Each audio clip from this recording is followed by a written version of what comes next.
Welcome to ABC Interactive English. Hello, everyone. I'm Mike. And I'm Sam. And we are back here with our third day. Now it's part C of our look at some dialogues all about working a part-time job. This is kind of taking us back to when we were both young. You were in high school when you had your part-time job at the King of Burgers, the Burger King. And I was a similar age, like 16, 17 years old.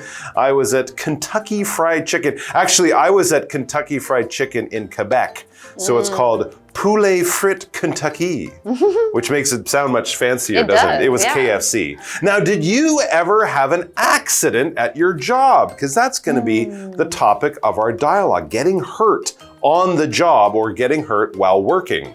I was trying to think about that. I don't think I did. No? I remember hot oil, French fries, chopping tomatoes for the burgers. You know, I didn't do, I mean, I did work in the kitchen. Okay. Most of my job in the kitchen was like assembling sandwiches. Oh, just putting things, okay. So I didn't do a lot of the like cooking. You'd have to be really goofy to hurt yourself while putting lettuce on a burger. Yeah. It's kind of hard to hurt yourself. But I do remember that they made us specifically buy anti-slip shoes. Ooh, yeah, the floor. I remember thinking like, oh, this isn't necessary. And then one of my first days there, when I went back, I was like, oh, wow, it's really slippery. Right. Grease on the floor. There's grease, and then people are mopping it with water and soap, and it can be very, very slippery. I actually slipped when I was working at KFC, dropped a bunch of chicken on the floor. And I think with a lot of jobs in the kitchen, burning yourself. Things are hot, especially in a fast food restaurant. Cooking things with hot oil, like fried chicken and French fries. That's when I remember I would have little brown spots from burning myself and stuff like that.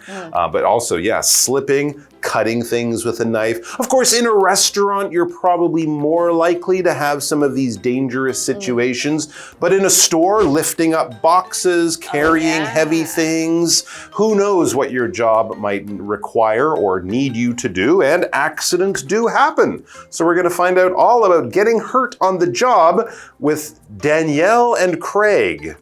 All right. Danielle runs into Craig at the subway after work.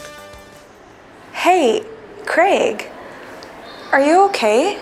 You look like you're having problems standing straight. Hey, Danielle. You're right. I can't stand straight because I hurt my back at work. Your company should have insurance for injuries and accidents at work. You should check with your manager.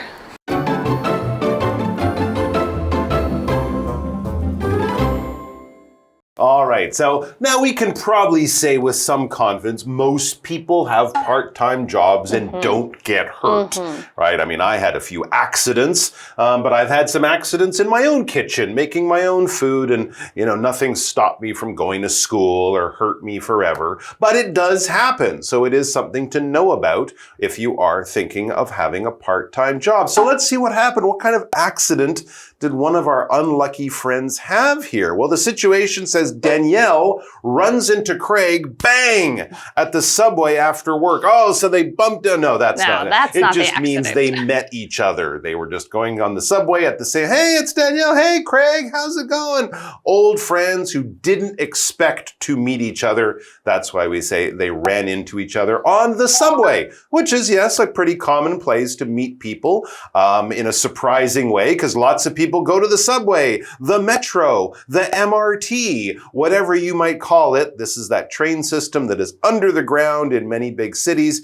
It carries people all over the place. And yeah, I run into friends in the subway, or the MRT, as we call it here in Taipei, quite frequently. So there they are, taking the train, taking the subway at the same time. And hey, they see each other. And one person is maybe had some bad luck. Yeah, so Danielle says, hey, Craig, are you okay? You look like you're having problems standing straight.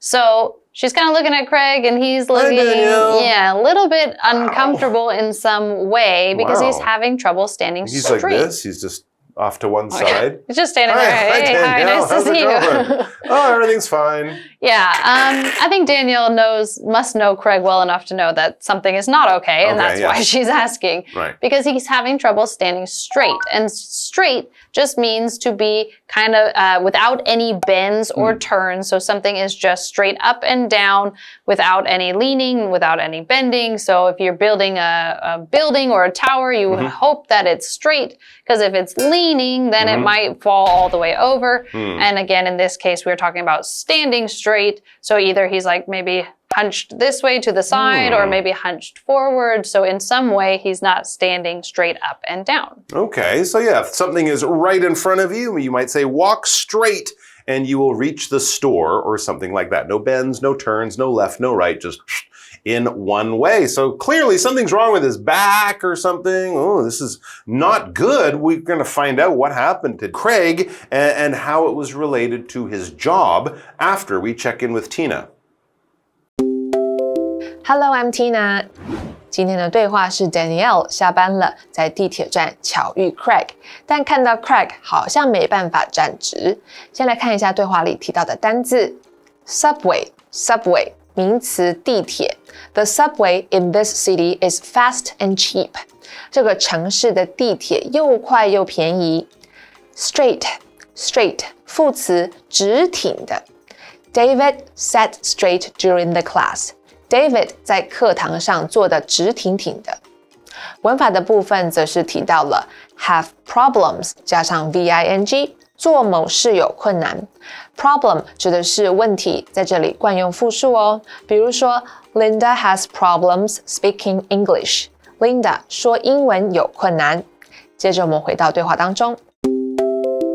All right, we are back. So Danielle was taking the subway one day, maybe taking the MRT, the metro, going to school, going to work, whatever. She runs into her friend Craig, but Craig does not look right. He is not standing straight, like he's having problems with his body, probably with his back, like he hurt himself. Or something like that. Did he fall off his bicycle? Did he have a skiing accident when he was on holiday? Well, Danielle is his friend, so she wants to know. So she said, hey, what's wrong? It doesn't look like you're comfortable. You're not standing straight. And Craig responds. He says, hey, Danielle, you're right. Yes, you are correct. I don't normally walk around like this.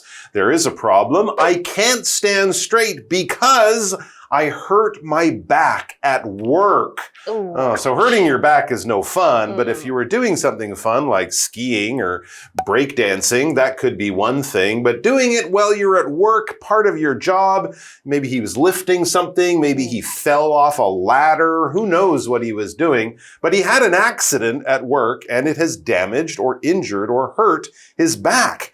And now that's a real problem. I mean, having a bad back won't kill you, but it'll make much of your life really, really hard and unpleasant. Sleeping, sitting, walking, exercising, almost anything can be really, really bad when your back is hurt. Yes, and so Danielle is kind of like, okay, obviously, you know, this is a bad thing. Yeah. But she kind of takes it to the way of going, well, have you figured it out with your work yet? Okay. Because she says your company should have insurance for injuries and accidents at work. You should check with your manager. So she must be a little bit worried that maybe he was just like, oh, ouch, I hurt my back, but I'm just going to handle it on my own. I'll just deal with it. And she's kind of like, no. You shouldn't have to pay for that. If you got hurt at work, then your manager and your company, they should have insurance and it should cover your injury because that's what you have to do as a company. You have to have insurance for your workers and for all of the things that kind of connect to your business. So they should have something that can cover injuries because they're supposed to have that. That's right. His back might mean he can't work, so he'll lose money. He might have to see special doctors and pay for that, buy things like, you know, equipment to get better. All of that stuff can cost him time and money. And since he was at work, this wasn't just a fun thing he was doing. He was working. So hopefully he will get some help with that, which he should. All right, guys, let's go to the second part of the dialogue and find out what happens with Craig and his bad back. Thanks for the tip. I'll ask him tomorrow. No problem. It's no fun getting hurt. Yeah, tell me about it. Also, safety should always come first. My company emphasizes that all the time. That's a good thing to keep in mind. Thanks.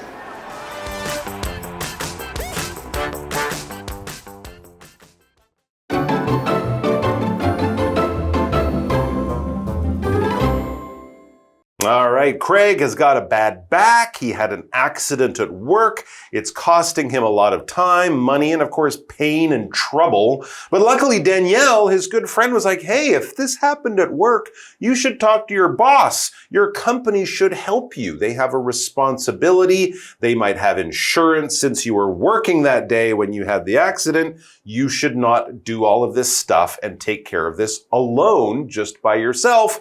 Talk to your boss. And so Craig says, thanks for the tip. I'll ask him tomorrow. So this is something maybe he didn't think of. Often when you have an accident, you're in pain, you want to get better, you're just focused on moving forward and healing. You're not kind of thinking about what help can I get from other people, that kind of thing. So this little bit of information, this little bit of helpful advice that Danielle has given him has been a really good thing to know and to learn. And that's basically what a tip is. This isn't extra money. You might say, oh, I'll give you a tip because you did such a good job. I'll pay you a little bit more. But in some ways, you're doing something helpful. But this type of tip is not money. It's information. All right. Information you didn't know. Your friend hears about something you're doing, says, oh, I've heard of that. Did you know you can do this? And you go, no, I didn't. Wow, that's great. That'll save me so much time. Thanks for the tip. Thanks for the helpful bit of information or advice. Yes. And so Danielle says, no problem. It's no fun getting hurt. So again, she's saying, you're welcome for the tip. Now, hopefully you can get some help and figure it out. And she, again, feels bad that he got hurt. So she's kind of like, it's no fun getting hurt. It's giving a little bit of sympathy instead of just saying, like, I'm sorry you got hurt. But that's basically what she's saying here. Yeah. Yes. And so now we are going to go to Tina, and she's going to do a quick review of what we just looked at. Craig 说他站不直是因为工作时伤到了背。Danielle 提醒 Craig 他的公司应该有工伤和意外险，应该要去和他的主管确认一下。受伤可不是闹着玩的。Craig 感谢 Danielle 的提点，这里的提点英文就是 tip， 名词就是指点、诀窍。The teacher gave us some useful tips for the test. 老师给了我们一些考试的诀窍。文法的部分刚刚提到了 It's no fun 加上 VING 做某事一点也不有趣。这里的虚主词 it 用来代替作为主词的动名词，以避免主词过长。我们来看看这个例句 It's no fun waiting in line for 2 hours. 排队等2个小时一点也不有趣。那我们接着回到对话当中。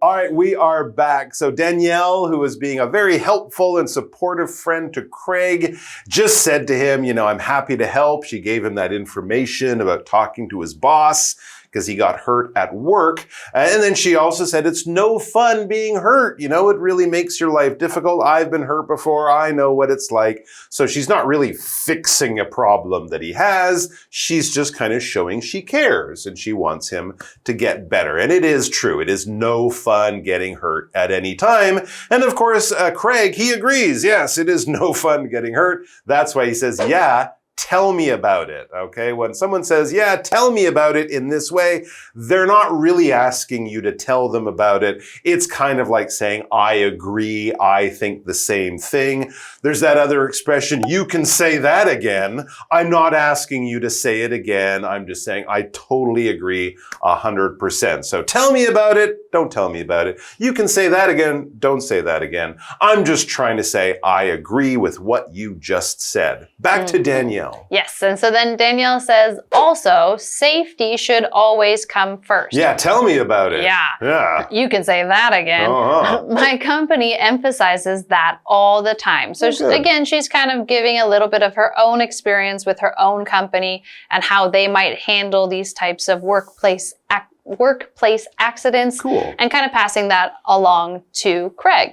And so she says that her company emphasizes that safety comes first. And to emphasize something means to put extra stress or importance on something. So you want to make that one point kind of bigger and bolder and people should pay attention to that more. You can kind of use emphasis when you are talking. You might say, I really don't like that. So you're emphasizing that word really to show that you mean something bigger and you want them to pay attention to what you are trying to focus on. So in this case, her company wants to emphasize safety. They want that to be a big, important point of their whole company so that everyone stays safe. So as we reach the end of the dialogue, Craig says that's a good thing to keep in mind. Safety is very, very important, even if you're at a job, working in a fast food restaurant or a store, or doing something a little more dangerous. Safety first, that's a good thing to keep in mind. And also having a boss and a company that helps you and supports you when you have trouble or get hurt, that's also a good thing to remember or to keep in mind. And then he says, thanks to Danielle. Thank you for all the advice, the support, and that really good tip about talking to his boss. Let's go over to Tina one last time, and then we'll be back to say goodbye. 受伤当然不是闹着玩的。Danielle 接着说，安全永远要摆第一。他的公司一直强调这一点。Craig 感谢 Danielle 的提醒。刚刚对话里提到的单字 emphasize 动词，表达强调、重视。The coach emphasizes teamwork in practice. 教练在练习中强调团队合作。Teamwork 指的就是团队合作。文法的部分刚刚提到了 Tell me about it， 就是说啊，用来表示对某事有共鸣。比如说 The homework is so difficult， 功课太难了。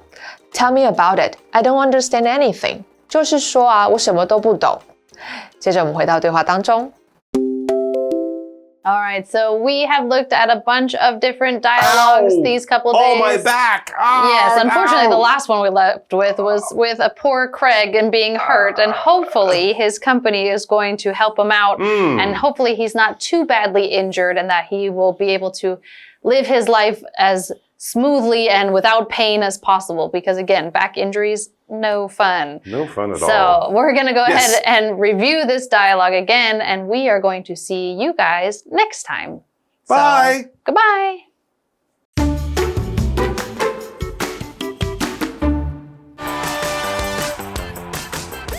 Danielle runs into Craig at the subway after work. Hey, Craig. Are you okay? You look like you're having problems standing straight. Hey, Danielle. You're right. I can't stand straight because I hurt my back at work. Your company should have insurance for injuries and accidents at work. You should check with your manager. Thanks for the tip. I'll ask him tomorrow. No problem. It's no fun getting hurt. Yeah, tell me about it. Also, safety should always come first. My company emphasizes that all the time. That's a good thing to keep in mind. Thanks.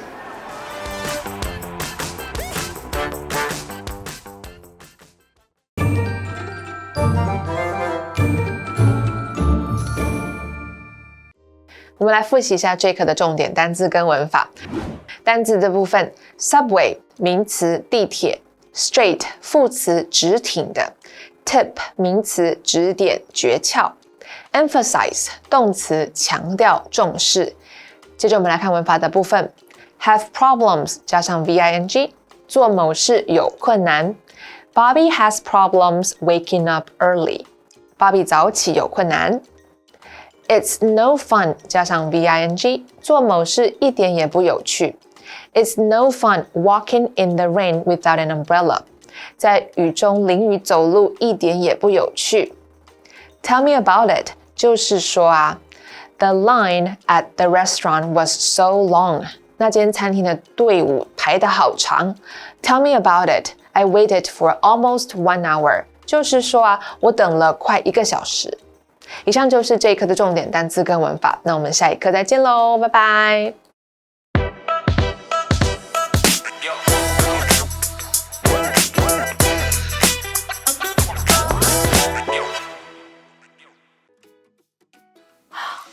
I can't believe Ben's not here yet. We're presenting to the board in less than 5 minutes. And seeing that he hasn't even read our text yet, he's probably still asleep.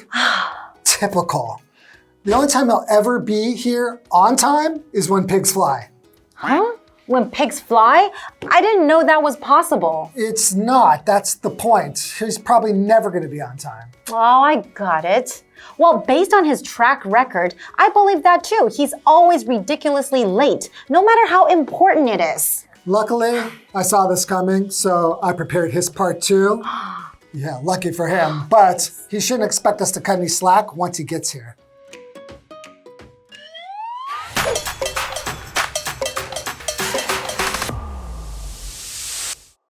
Everyone, today's idiom is when pigs fly. Right. It's a funny way to say something is impossible or very unlikely to happen. After all, pigs don't have wings and obviously can't fly. Seriously? Mm-hmm. Oh no. So if someone says something will only happen when pigs fly, they're really saying it'll never happen. Here's an example sentence. He promised that he would stop playing video games, but that will happen when pigs fly. Or with how much she always shops, she'll only manage to save money when pigs fly. So next time you want to say you don't expect something to ever happen, just say, yeah, when pigs fly.